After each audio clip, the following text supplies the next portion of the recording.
Welcome back, true believers and all you spectacular Spidey fans, to another very exciting episode of Marvel's Spider-Man 2 101. And man, oh man, the news for this game just doesn't stop. Where in today's video, we're not only going to be fully breaking down yet another update that has been added for Marvel's Spider-Man 2 on the official PlayStation website, but we're also going to be completely dissecting a brand new Marvel's Spider-Man 2 article which was posted by Marvel Games themselves. And believe me when I say that there is a whole lot of interesting information to take away from here. So if you're excited to dive into all these details with me, then definitely be sure to hit that like button and subscribe to the channel for any major Marvel Spider-Man 2 content in the future. So coming straight from the mouths of Marvel Games themselves, they did go online yesterday to post a link to a brand new Marvel Spider-Man 2 article, where in this case, when the streets of Marvel's New York put Peter and Miles to the test, can they make it out in one piece? Insomniac Games Senior Creative Director Brian Intihar unpacks some of the challenges these Spider-Men will face in Marvel's Spider-Man 2. Now, even though some of the statements that Brian brings up within this article have already been heard from him several times in the past, this is all still very important information that does go on to paint a bigger picture to the overall scope and scale that Marvel's Spider-Man 2 is going for. Especially considering that this game is going to be bigger,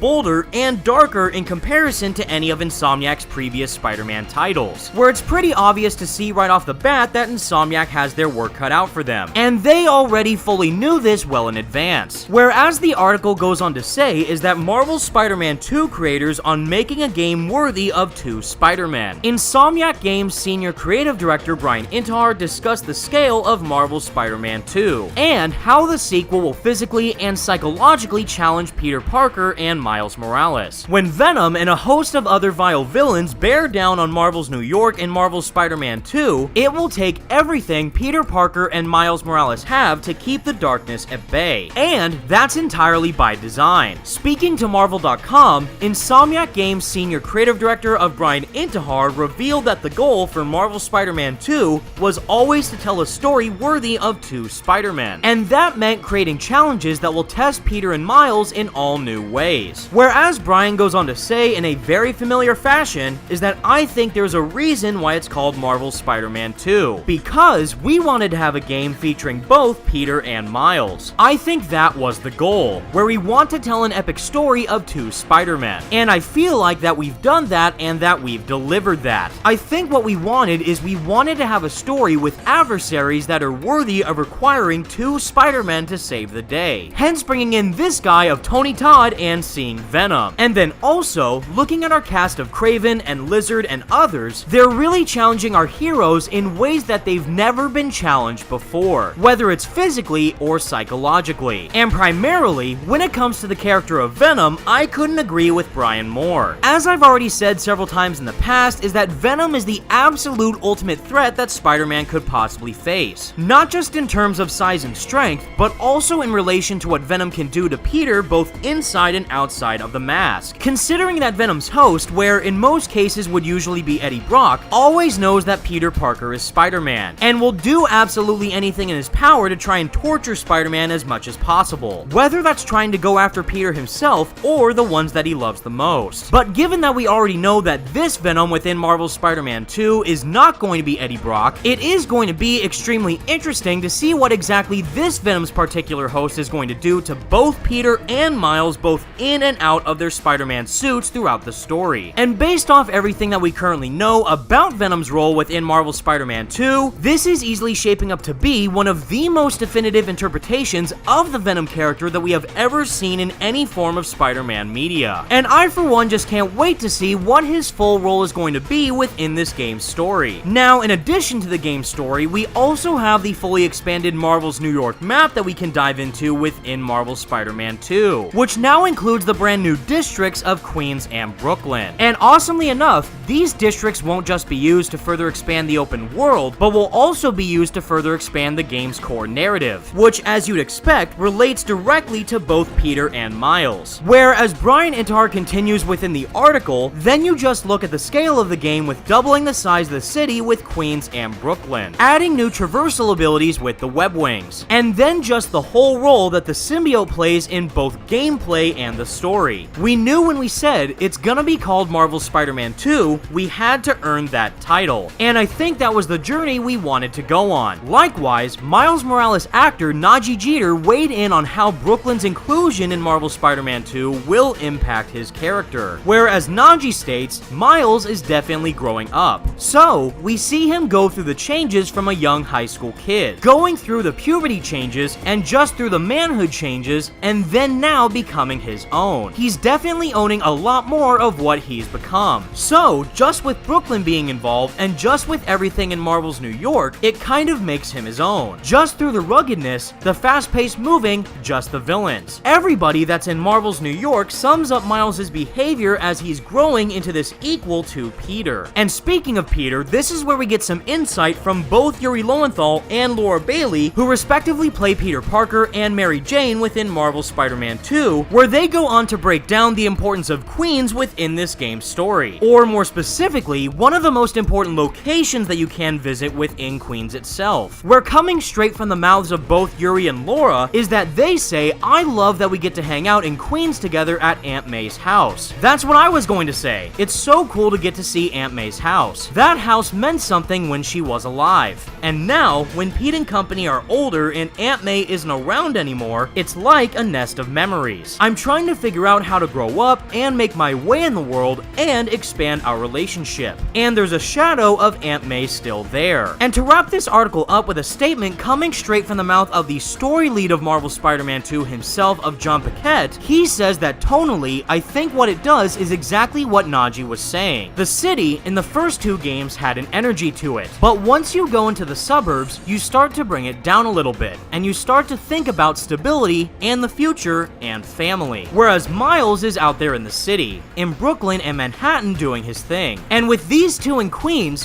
what are they thinking about? And as Yuri Lowenthal perfectly puts it, is that I guess you'll find out. And if this article didn't make it absolutely clear at this point, is that this game is being made by the fans for the fans. I am utterly head over heels with the idea that both Queens and Brooklyn are being added within Marvel's Spider-Man 2, not only to fully expand the open world map size, but to also make the narrative impact for both Peter and Miles even greater than what it already seems to be, which is really going to make thoroughly exploring these areas even more impactful for the player themselves, especially if that means that we end up getting to explore the inside of all these iconic Marvel's New York landmarks. And lucky enough for us, this wasn't only seemingly confirmed within the article just now, but we also have confirmation on the official PlayStation website as to 5 total locations that we will be able to explore within Marvel's New York, where within Marvel's Spider-Man 2, the player will be able to explore both sides of the river, dive into the bustling underbelly of Marvel's biggest ever playable New York City as Miles and Peter span across Manhattan,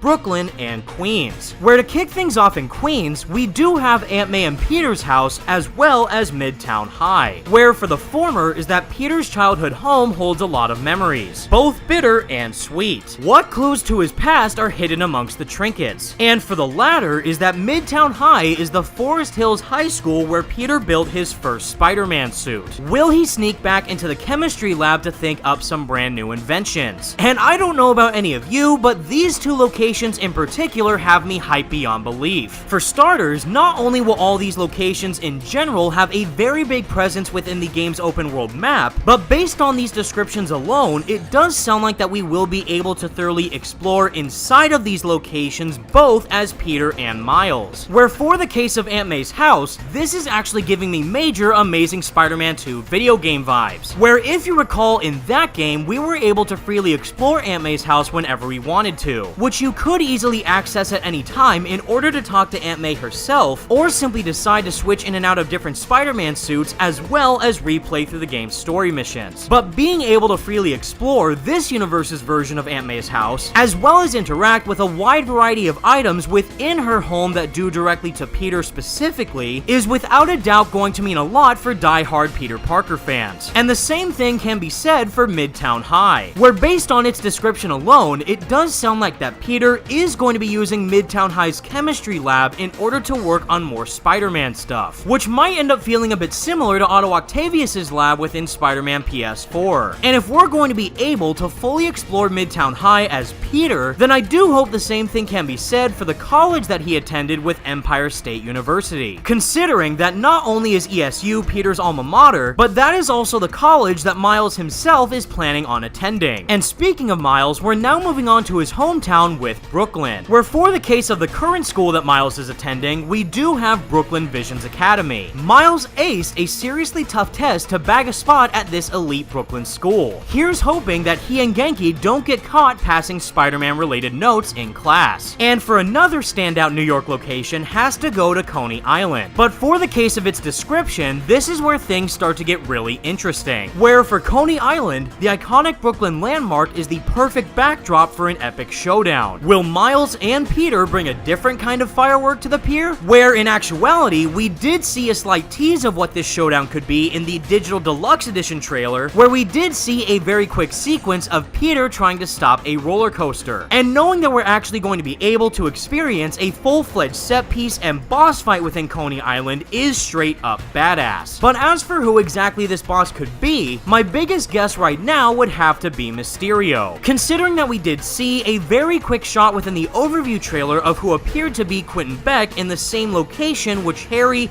Miles, Peter, and MJ were all hanging out at Coney Island. So if we end up fighting Mysterio within Coney Island, that is easily going to be one of the biggest highlights within the entire game. And last but not least is probably the most important location on this map with the Emily May Foundation, where as we now know is that the Emily May Foundation is Manhattan's newest startup for those who want to heal the world. With Harry and Peter at the helm, the odds are definitely in their favor, where in fact we already got our first look at the inside of the Emily May Foundation within the preview event B-roll footage. But if we're going to be able to explore the entirety of this compound as Peter both inside and outside of the Spider-Man suit, that is definitely going to make the relationship that both Peter and Harry have with each other, as well as the overarching narrative of the entire game, that much more meaningful. And I for one just can't wait to dive into each and every one of these locations by the time Marvel's Spider-Man 2 launches. And with all that said, everybody, that's the video I have for all you today, and please let me know your thoughts in the comment section down below. What do you think about all these brand new story and open world details for Marvel's Spider-Man 2? And out of all the main Marvel's New York landmarks that I listed, which one are you looking forward to exploring the most? Let me know what you think, be sure to leave a like on the video, and subscribe to the channel if you did enjoy, and for more Marvel Spider-Man 2 videos like this in the future. Thank you all so much for watching, stay spectacular Spidey fans, and until next time, peace out.